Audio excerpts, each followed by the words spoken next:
అందరికీ మరణాత.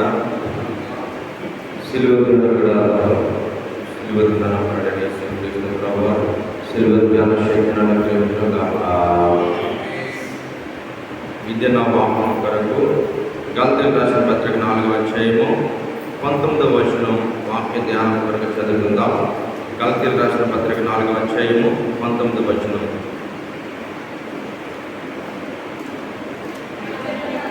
నా పిల్లలారా, క్రీస్తు స్వరూపము మీ యందు ఏర్పడు వరకు ఈ విషయమై మరలా నాకు ప్రసవ వేదన కలుగుతున్నది. ప్రార్థన చేసుకుందాం. నా తండ్రి నాకు నరరూపముతో ప్రైకొనిగా కనబడి ధైర్యమిచ్చును, నాకు ధైర్యమిచ్చును. కనుక నాకేమీ కొదువా,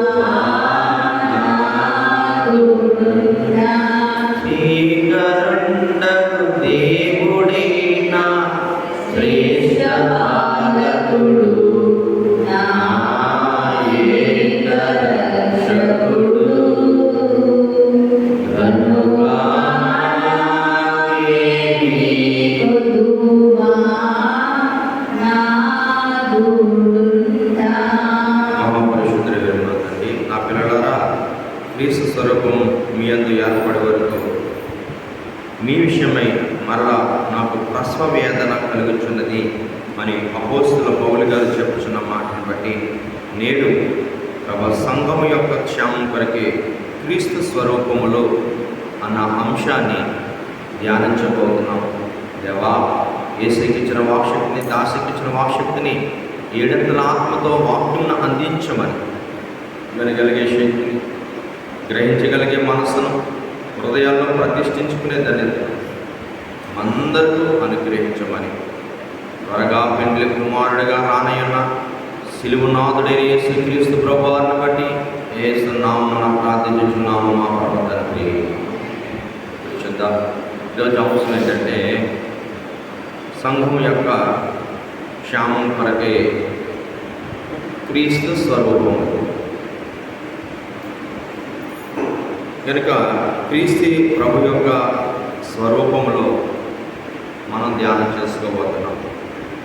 ఇక్కడ క్రీస్తు అనగా మన కొరకు అభిషేకించబడిన వాడు, నియమింపబడిన వాడు. కనుక 1 కొరింథీ 1వ అధ్యాయం 24వ వచనంలో పౌలు గారు క్రీస్తు దేవుని శక్తి, దేవుని జ్ఞానమై ఉన్నాడు అని చక్కటి మాటను అక్కడ ఆయన తెలియజేస్తారు. ఎందుకంటే ఆ దేవుడు ఈ లోకంలో రక్షణార్థమై యేసుక్రీస్తు ప్రభుగా భూలోకానికి అవతరించారు. అందుకే అయ్యగారు కూడా నా తండ్రి నరరూపముతో త్రైకునుగా కనబడి ధైర్యమిచ్చారు. ఎందుకు? రక్షణార్థమై విషయంలో. కనుక మన కొరకై దైవ స్వరూపమైన దేవుడు నరరూపిగా అవతరించాడు. ఎందుకట? కీర్తన గ్రంథం 82వ అధ్యాయంలో 6వ వచనంలో ఓ చక్కటి మాటను కీర్తనకాడు చెప్తాడు. మనమందరం కూడా దైవ స్వరూపులము. మనమందరం కూడా దైవ స్వరూపులము. సరే, నేను చదువుకుంటాను. మీరు దైవములనియు మీరందరూ సర్వోన్నతి కుమారులని. ఇక్కడంట మనము దైవములనియు సర్వోన్నతుడైన దేవుని కుమారులమై ఉన్నాము అని ఇక్కడ చక్కటి మాటను మనకు తెలియజేస్తూ ఉన్నారు. కనుక ఆది తల్లిదండ్రులైన ఆదాము అవ్వలట దేవుని స్వరూపం పోగొట్టుకొని పాపంలో పడిపోయి పాపమును గెలవలేక ఓడిపోయి సాతాను నాశనం చేస్తుంటే నశించిపోతున్న వారిని చూసి వెదకి రక్షించడానికంట ఆయన ఎలాగొచ్చాడంటే, ఒకటి మానవ రూపముగా వచ్చాడు. 1 తిమోతి 2:5 ఇది కనపడుతుంది. మొదటి మానవుడు సాతాను నాశనం చేస్తుంది కనుక హెబ్రీయులకు రాసిన పత్రిక 2వ అధ్యాయము 14 వచనంలో మనం చూస్తే, ఆయన మన కొరకు రక్త మాంసములు గలవాడే ఇచ్చాడు. ఎందుకంటే మానవుడు రక్తము గల మాంసములు గల మానవుడు పాపానికి దాసమై పాపం వల్ల వచ్చిన మరణాన్ని తిరిగి జయించలేకపోతున్నాడు. అందుకని ఆయన మన కొరకు రక్త మాంసములు గలవాడే ఉండి మన మరణము నుండి దాసత్వము నుండి విడిపించడానికి ఆయన మన కొరకు వచ్చాడు. ఎంత గొప్ప! ఆయన మానవ రూపంలో వచ్చాడు. దేవుడు నరుడయ్యాడు. ఇప్పుడు మనందరం కూడా మరలా దైవముగాను దైవ స్వరూపులుగాను చేయడానికి మొదటి ఆదాము ఏమైతే కలిగి ఉన్నాడో, ఏ రూపమైతే కలిగి ఉన్నాడో, ఏ స్వభావం అయితే కలిగి ఉన్నాడో, మరలానంట మానవులను ఇలాగ చేయడానికి ఆయన మానవ రూపముగా వచ్చాడు. అది ప్రసవవేదన. నువ్వు ఏ రూపంతో ఉంటున్నావు? ఈరోజు మొదటి ఆదాము నరుడు పాపమును గెలవలేకపోయింది శరీరం. పాపం వల్ల ఆ శరీరం ఓడిపోయి నశించిపోతుంది శరీరం. ఈరోజు యేసుక్రీస్తు ప్రభువారు మనందరినీ కూడానంట తన శరీరం బట్టి ఈరోజు మనకు ఏమిచ్చాడంటే, ఆయన ఈ పాపలోకంలో పుట్టాడు కానీ ఏ పాపము అంటుకోకుండా జీవించాడు. ఆయన ఒక మాట అంటాడు, నాలో ఎవరైనా పాపముందని నిరూపించగలుగుతారా? ఆ శరీరము పాపం ప్రవేశించలేకపోయింది. ఆ ప్రభు శరీరంలో పాపం గెలవలేకపోయింది. పాపం ఓడిపోయింది. సాతాను ఓడిపోయి ఏమీ చేసేసింది. కనుక ప్రభు ఈ లోకాన్ని జయించారు. ప్రభు సాతాను జయించారు. ప్రభు శరీరాన్ని జయించారు. కనుక మనందరికీనంట మానవ రూపంకి వచ్చి ఆయన మన కొరకు ఈ శిలువ మరణాన్ని బట్టట జయమిచ్చారు. యేసుక్రీస్తు ప్రభు నొందిన జయమే కోరిన కైము నమ్మిన ఎల్లవారి గౌను కూడిన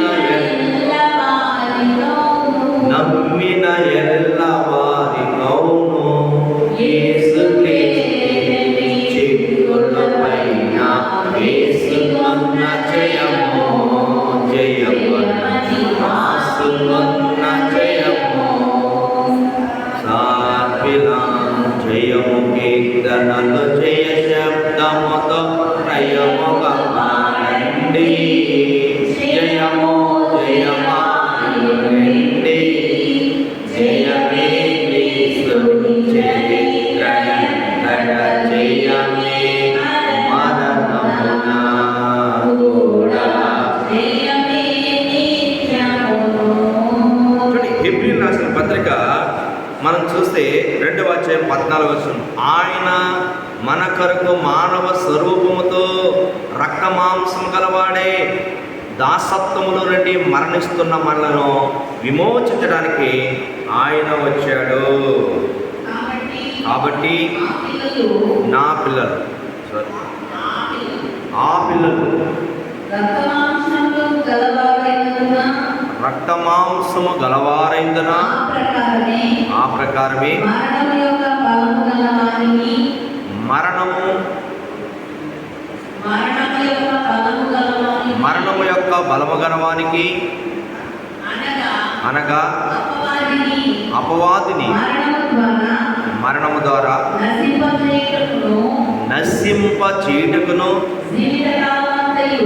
జీవిత కాలమంతయు మరణ భయము చేత దాస్యము లోబడిన వారికి విడిపించుటకును ఆయన కూడా రక్త మాంసములలో పాలివాడాయను.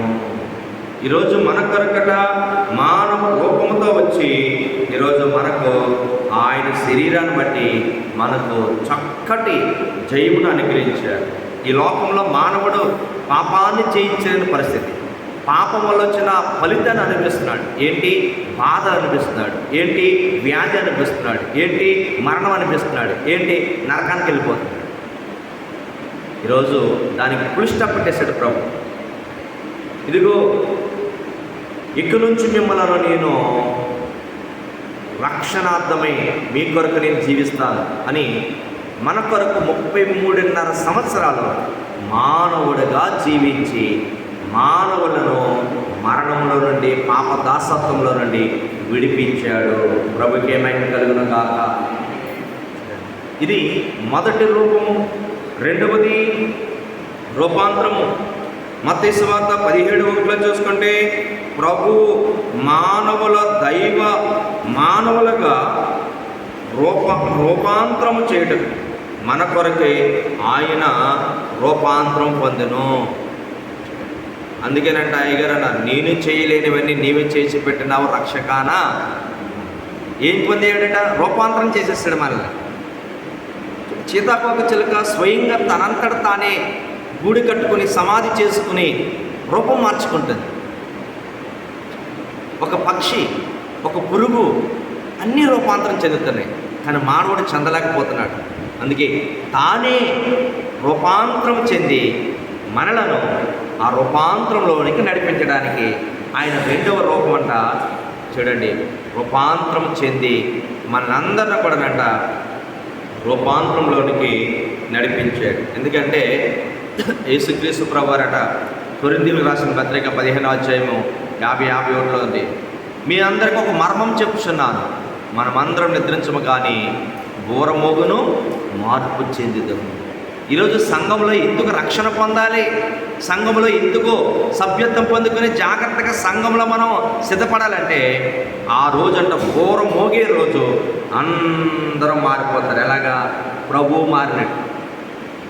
అందుకు ఇక్కడికి రావాలి, రక్షణ పొందాలి. నేను రక్షణ పొందనంటే ఉపయోగం లేదు, రూపాంతరం రాదు. రక్షణ పొందిన వాడికి మాత్రమే రూపాంతరము చెందుతాడు, వాడు ఎగిరికొంటూ వెళ్ళిపోతాడు. అప్పుడు భూమి మీద మరణం అంటే ఏంటన్నది దేవుడు చూపిస్తాడు. చనిపోదామని అస్సలు మరణం రాదు. వాళ్ళు ఆరాధించేది, వాళ్ళు రక్షించలేదని తెలిసినా సరే వారు విడిచిపెట్టకుండా ఉండడాన్ని బట్టి ఈరోజు వారికంట మరణం యొక్క రుచి చూపిస్తాడు దేవుడు. ఈరోజు మనకు ఆ మరణమే లేకుండా చేసి ఈరోజు మనకంట తానే రూపాంతరం చెంది మనందరిని కూడా నడిపించినట్టుగా కనపడుతుంది. కనుక రూపాంతరం పొందెను. అలాగే మూడవది మరణ రూపం. మత్తయి సువార్త 26-28 చూసుకుంటే యేసు మరణమంతగా ప్రాణమును బహు దుఃఖముతో మునిగిపోయెను. ఆయన ఎంత వేదన పడుతున్నాడు చూడండి. అలాగే హెబ్రీ 5:7 కూడా మనం చూస్తే ఆయన శరీరధారిగా ఉన్నప్పుడు మహారోదనతో వ్యాధనతో మరణం నుండి తప్పించిన వానికి విజ్ఞాపనలు చేసెను. శ్రమల ద్వారా తాను విధేయత నేర్చుకున్నాడు. ఈరోజు మరణ రూపంలోనికి ఎందుకు రావాలి? జీవం గల దేవుడు. ఈరోజు చాలామందికి జీవం పుట్టినట్టు కూడా లేదండి, ఏదో జీవించేస్తున్నాం అన్నట్టుగా కనబడతారు. ఈరోజు ఆ మహాదేవుడు ఎలాగొచ్చాడట? గెచ్చిమెన తోటలో అగ్నిలో ఉన్న శ్రమలన్నీ కూడా చూసి, తండ్రి ఈ గిన్నె నాయకుడిని తొలగించమన్నాడు. కాదు నీ చిత్తమే జరిగించని ప్రార్థన చేశాడు. ప్రార్థన చేస్తాడట, చెమట రావలసింది పోయి రక్తపు బిందులో ఆతృతతో మహావేదనతో దుఃఖంతో ప్రార్థన చేశాడు మరణం కొరకు. ఈరోజు మనం ఏం ప్రార్థన చేస్తున్నాం? మనం ఎలా ప్రార్థన చేస్తున్నాం? మన ప్రార్థనలో పట్టుదల ఉందా? మన ప్రార్థన మనము పరీక్షించుకుంటున్నామా? అందుకే అయ్యగారు అన్నారు, ప్రసవ వేదన ప్రార్థన చేయు వాలిమో తండ్రి యేసుపైన విజ్ఞాపన ప్రార్థన దేవు ప్రసాదించు తండ్రి యేసుపైన విజ్ఞాపన ప్రార్థన దేవు ప్రసాదించు తండ్రి.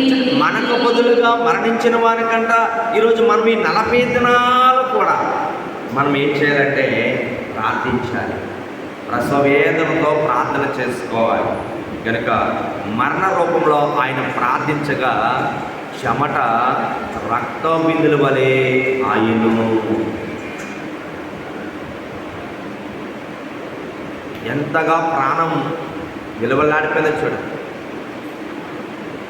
సిలువలో మన కొరకు రక్తము కారవలసింది పోయి నీరు కాదు.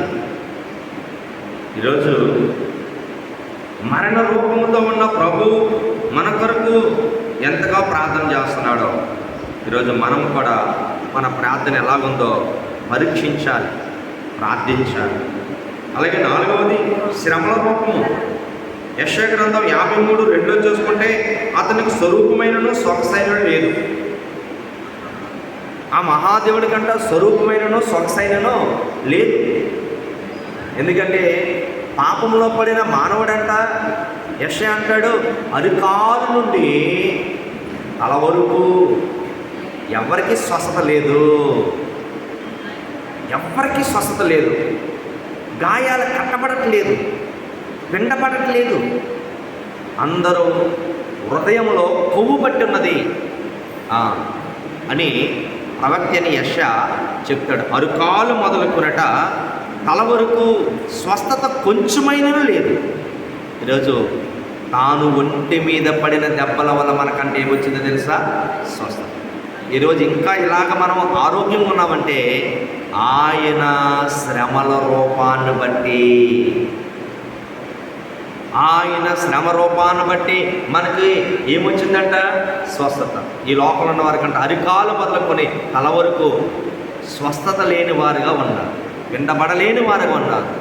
మరి ఈరోజు ఈ 40 దినముల్లో మనం సిలువను ధ్యానించడాన్ని బట్టి అరికాలు నుండి శిరస్సు వరకు ఉన్న చూడండి ఆ స్వస్థత లేదు అంటారు. కనుక మన కొరకు ఆ సిలువలోనంట అంటగొట్టబడిన ఆయన మన కొరకు ఏమిచ్చాడంటే స్వస్థత. అలాగే 5వది పునరుద్ధాన రూపం. 1 కొరింథీ 15:20 చేసుకుంటే క్రీస్తు మృతుల్లో నుండి లేపబడెను, అలాగే క్రీస్తు నందున్న వారందరూ కూడా లేపబడతారు. దేవునికి స్తోత్రం. మనమందరం కూడా అంటే ఎక్కడి నుంచి లేపబడతాం? మరణంలో ఉంది. అందుకే దేవుని బిడ్డల కంట చనిపోయిన వారంటే పేరు ఉండదు. ఇంకా వాళ్ళు ఎవరో నిద్రిస్తున్నవారు. రాత్రి మనం ఎలా మంచం మీద పడుకుంటామో అలాగా ఒకానొక సమయాన్ని అందరూ కూడా మృతుల్లో నుండి లేపబడతారు. కనుక ఈరోజు మన కొరకంట పునరుద్ధాన రూపము. ప్రభు దైవాత్మను విడిచి మన శరీరము ధరించి మరణం కంటే చూడండి రేపు రాబోయే భవిష్యత్ మార్గంలో నిత్య జీవను పొందుటకు ఆయన పునరుద్ధానాన్ని అనగా జీవ మార్గాన్ని మనకు ఇచ్చారు. భవిష్యత్ మార్గం ఈరోజు ఏంటది అంటే మన కొరకు పునరుద్ధానం ఇచ్చి మనకంట ఏం లేదంటే మరణం లేకుండా చేశాడు. యేసుక్రీస్తు ప్రభువారు చనిపోయిన వారి కొరకు వచ్చాడు, బ్రతుకున్న వారిని చనిపోకుండా తీసుకెళ్ళిపోవడానికి రాబోతున్నాడు. ఇదే పునరుద్ధానం. ఆదివారం అనకూడదు, పునరుద్ధానం. మన కొరకు చనిపోయి తిరిగి లేచిన రోజు. ఈ లోకానికి ఆదివారం అంటే సెలవు అంతే, శుభ్రంగా ఎంజాయ్ చేయాలి ఆ రోజు అనుకుంటా. కానీ నీ మరణాన్ని జయించిన రోజు, నీకు మరణం లేకుండా చేసిన రోజు, ఆ రోజు ఎంత భయభక్తులతో నువ్వు ఆరాధిస్తున్నావు. ఈరోజు ఎలా నీ సంఘంలో 52 ఆదివారాలు నువ్వు అటెండెన్స్ ఉండగలుగుతుందా? ఈరోజు పునరుద్ధాన రూపము మన కొరకు చనిపోయి తిరిగి లేచిన రోజు, అంటే మృతుల్లో నుండి తిరిగి లేవటము. అలాగే మనం చూసుకుంటే ఆరోహణ రూపము, అపోస్తల కార్యం 1:9 వారు చూచుచుండగా ఆయన ఆరోహణమాయెను. ఇంకను చూడండి, చూస్తుంటేనంట, ఎందుకు మీరు అలా చూస్తున్నారు?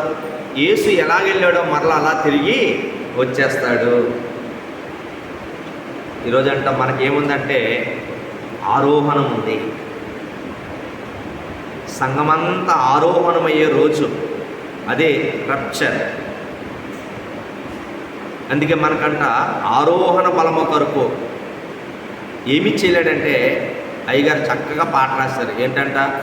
ఆరోహణ బల మిచ్చుట కొరకు, ఆరోహణ బల మిచ్చుట కొరకు, మరుగైన వీరరథములు, మరుగైన వీరరథములు ప్రభువే స్వయముగా అందించెను.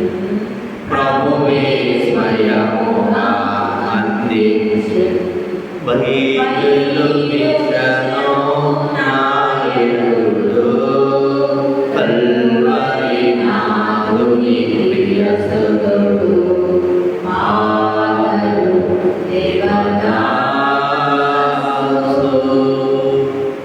ఆరోహణ బలమిచ్చుటకు ఆయన శరీరము, ఆయన రక్తము మనకు మరుగేవి.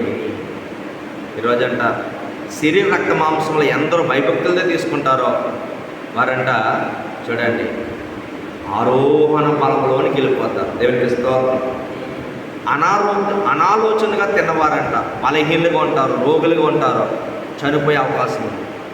1 కొరింథీ 11 ఈ మాట స్పష్టంగా రాసేశాడు దేవుడు పౌలు గారి ద్వారా. అనాలోచనగా తినకూడదు ప్రభు భోజనం, ఎలాగ పడితే అలా తినకూడదు, చాలా భయభక్తులతో తినాలి. కనుక 1 కొరింథీ 11 మనం చూస్తే 27 నుంచి 31 వరకు ఈ మాటలన్నీ కూడా కనబడతాయి. అలాగే మనం చూసుకుంటే చివరగా పెండ్లి కుమార్తె రూపము చూడండి. మత్తయి సువార్త 25:6 చూసుకుంటే, ఇదిగో పెండ్లి కుమారుడు అతను ఎదుర్కొంటకు రండి. ఎవరు వస్తున్నారంట? పెండ్లి కుమారుడు వచ్చేస్తున్నాడు. ఇప్పుడు ఎవరంట? పెండ్లి కుమార్తె గదిలో నుండి సిద్ధపడవలేదు. పెండ్లి కుమారుడు అంతఃపురంలో నుండి వస్తున్నాడు. ఎందుకంటే ప్రభు అయిన యేసు ప్రభువే త్వరలో పెండ్లి కుమారుడిగా రానయ్యున్నాడు. తన స్వరక్తం ఇచ్చిన సంపాదించిన వధువు సంఘమును అతి త్వరలో తీసుకొని వెళ్ళనయ్యున్నాడు. కనుక చావు లేకుండా సజీవులుగా కొనిపోయే కాలం, రాబోయే కాలం అంట. ఆయన వచ్చే కాలం అంటే ఏముండదంటే మరణాలు ఉండవు, మరణం అన్నది తీసేస్తాడు. సజీవుల కాలం. సమాధిలో ఉన్నవారు క్రైస్తవులందరూ లేపడతారు. భూమి మీద ఉన్నవారు అందరూ కూడా, వాళ్ళేమో అక్షయ దేహులుగా లేపడతారు. భూమి మీద ఉన్న వారందరూ కూడానంట సంఘం చూడండి, ఎవరు భయభక్తులతో ఉంటారో వాళ్ళందరూ కూడా ఈ రూపం మారిపోతుంది. దూరమోగును మార్పు చెందును. ఆ రోజంట మరణం లేని కాలం, సజీవుల కాలం, అందరూ బ్రతుకున్న కాలం. ఆ కాలం అందరూ కూడా అంటే ఎత్తబడిపోతారు. ఇంకా మిగిలిన వారికంట 7 ఏండ్ల మహాశ్రమ, అగ్గి ఆరదు, చచ్చిపోదామన్న చావు, ఎందుకు బతికామా, అసలు ఎందుకు నేను చెట్టుని ఆరాధించాను, ఎందుకు నేను చెట్టు చుట్టూ తిరిగాను, ఆ చెట్టు దేవుడా, ఆ చెట్టు మాట్లాడుతుందంట, నేను దేవుడని నీకు చెప్పానా, నువ్వే నా చుట్టూ తిరిగావు. విగ్రహం మాట్లాడుతుందట, మీరే చెక్కారు, మీరే కొలు పెట్టారు, మీరే చెవులు పెట్టారు, మీరే చేతులు పెట్టారు, మళ్ళీ మీరే ప్రాణ ప్రతిష్ఠ చేశారు, నేను దేవుడిని నీకు చెప్పానా. విగ్రహాలకి దేవుడు శక్తి ఇస్తాడు, మాట్లాడండి. అప్పుడు ఆయన చెప్తాడు, నేను దేవుని కాదు, అదిగో వచ్చేవాడు తీసుకెళ్ళిపోయాడు కదా, ఆయనే దైవ కుమారుడు, ఆయన ఈ లోకానికి మార్గం, ఆయన ఈ లోకానికి జీవం, ఆయన ఈ లోకానికి సత్యం. ఆయన్ని ఆరాధించడం మానేసి మమ్మల్ని ఆరాధించారు, మేమేం చేస్తాం అని అంట. ఆ విగ్రహాలు మాట్లాడతాయి, ఆ చెట్లు మాట్లాడతాయి. అవన్నీ కూడా ఎవరెవరు దేన్ని ఆరాధించారో అవన్నీ కూడా ఆరాధించి వారిని గట్టిగా పట్టేస్తాం. ఈరోజు దేవుడు ఈ 7 రూపాలతో మన కొరకు జీవించి మనకంట 7 రూపాలు ఇచ్చి మనందరం కూడా 7 అంతల ఆత్మతో ఆ మహాదేవుడు మన కోసం వచ్చి తీసుకెళ్ళిపోతాడు. కనుక సంఘం యొక్క క్షేమం కొరకు క్రీస్తు ఇచ్చిన 7 స్వరూపాలతో మనము ఎత్తబడే దినాన్ని ఈ లోకమంతా కూడా తెలుసుకుంటారండి. అందుకే పెండ్లు కుమార్తె గంట చూడండి, శరీర మరణం కూడా లేకుండా ఉంటుంది. పెండ్లు కుమార్తె ఉన్న కాలంలో లక్షల కొద్ది శ్రమలు వస్తాయి. అందుకే ఈ 7 రూపాలతో బిడ్డలంతా కూడా సిద్ధపరుస్తారు. ఈ రాబోయేదంతా కూడా శ్రమల కాలం. శద్రక్ మెషకు అగ్నిగుండంలో ఉండడానికి దేవుడు శక్తిమంతులుగా సిద్ధపరిచాడు. సింహాల భూమిలో ఉండడానికి దానియేలును సిద్ధపరిచాడు. ఈరోజు సంఘం అంట మహాశ్రమల్లో 7 ఏండ్ల మహాశ్రమలకు ముందు చాలా భయంకరంగా ఉంటారంట మనుషులు. చాలా భయంకరం, దెయ్యాలకు లోబడిన మనుషులు. మానవత్వం అన్నది ఉండదు, దుర్మార్గత పెరిగిపోతుంది. అసూయలు, కక్షలు, ప్రతీకారాలు, గొడవలు, సమాధానం లేని కాలం రాబోతుంది. అత్త మీద కోడలు వేసిపోతాయి, కోడ మీద అత్తలు వేసిపోతాయి. చూడండి, అల్లుడు, మామయ్య గారు, తల్లిదండ్రులు, పిల్లలు, భార్య, భర్తలు ఎవరికి కూడానట సమాధానం లేని కాలం రాబోతుంది. ఆ కాలంలో చూడండి, పెండ్లి కుమార్తెగా సిద్ధపడిన వారిని దేవుడు అలాగా తీసుకెళ్ళిపోయి మనందరం కూడానంట ఈ మహాశ్రమలు లేకుండా చేస్తాడు. అందుకే ఆయన సంఘానికి క్షేమం కొరకై క్రీస్తు ఇచ్చిన రూపాలు ఈ రూపాలు. కనుకంట మనము ఈ రూపాలను ధరించుకుని మనము ఎత్తబడాలి. కనుక అలాగ పెండ్లి కుమార్తెగా సిద్ధపడి ఎత్తబడే ధన్యత ప్రభు మనల్ని అనుగ్రహించుగాక. పెండ్లి కుమారుని రాకకు పెండ్లి కుమార్తె